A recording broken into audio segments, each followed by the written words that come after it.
I've just coined a new term to describe my new lifestyle since moving to the Philippines back about 8 months ago. I call it the Ameripino lifestyle. While some of my friends and relatives probably envision me roaming around the jungle in a loincloth, oh my gosh, no. Or living in a cramped Manila high-rise condo. Once again, oh my gosh, no. I'm actually living a nice mixture of the East and the West. I will try to describe my Ameripino lifestyle the best I can, both the good and the not so good. Let's start with the house that I'm renting. I have a 2-bedroom, 1-bathroom house with an additional room for storage that could actually be finished into a 3rd bedroom. The rooms are larger than you find in most Filipino homes, but some of the amenities are clearly below U.S. standards. Let's start with what we call the CR, or comfort room. It is what we would call the bathroom, but there is no bathtub in here. Heck, there isn't even a shower. This bucket and a dipper, called a tabot, are my shower. I have no hot water, but frankly I don't need it. In this tropical climate, a cool dousing actually feels good to me. On unseasonably cold days, of which I've experienced only 1 or 2, we heat up some water to add to the bucket. We have a Western-style flush toilet and a regular lavatory, which are nice Western amenities. Many toilets in the Philippines do not have toilet seats and do not flush. This is where the bucket and tabot come into play again.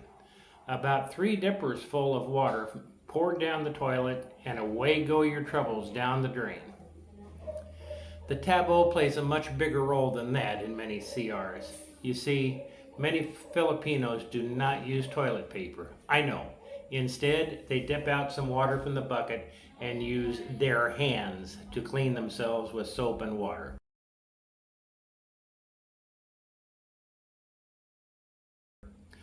Ultimately, I suppose the end result is a cleaner bum, but homie, don't play that game. I will always use toilet paper, and I carry some with me when I go out, just in case. Now, I pay only 5,000 pesos per month in house rent. That's the positive. That's less than 100 US dollars. The negative is that I don't have all of the amenities, and it's not finished out as nicely as Western-style homes. Sure, the toilet flushes into a septic tank, but the floor drain in the comfort room is a hole where the floor and wall meet. The kitchen's primitive faucet just drains to the outside of the building. My first time while standing outside and hearing that, I thought a neighborhood kid was urinating on the side of the house. Seldom will you find a freestanding range and oven in a Filipino home. Our meals are cooked on a 2-burner LP gas tabletop stove with the tank tucked underneath in the cabinet. We have a regular-sized refrigerator, an air fryer, and a toaster oven to make up for the lack of a freestanding oven. Although the Philippines is known for having poor internet and other utilities, I really can't complain about that either. The internet seems to work fine here, and blackouts, which we call brownouts here in the Philippines, are rare. That can't be said for the entire country, and it's a marvel after seeing the rat's nests of wires and cables overhead. I would hate to be a lineman in this country. People are much more friendly here. People are quick to talk to their neighbors. Perhaps that's because the houses are close together, but even many strangers on the street will greet you and, if appropriate, strike up a conversation.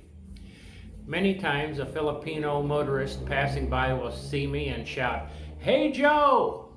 a reference to G.I. Joe from the days of World War II.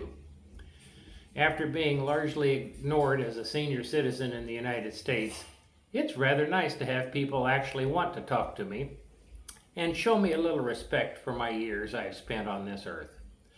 Mano po is a beautiful ritual in which the younger generation shows respect to the elders upon greeting by taking the elder's hand and pressing it to their forehead. I gotta tell you, it warms my heart when it happens to me. Filipino time, as we call it, is both a positive and a negative. Things do not get done quickly, which at times can be frustrating. But on the positive side, it allows me plenty of time to sip another beer or a second cup of coffee as I wait on the veranda. I love my Ameripino lifestyle.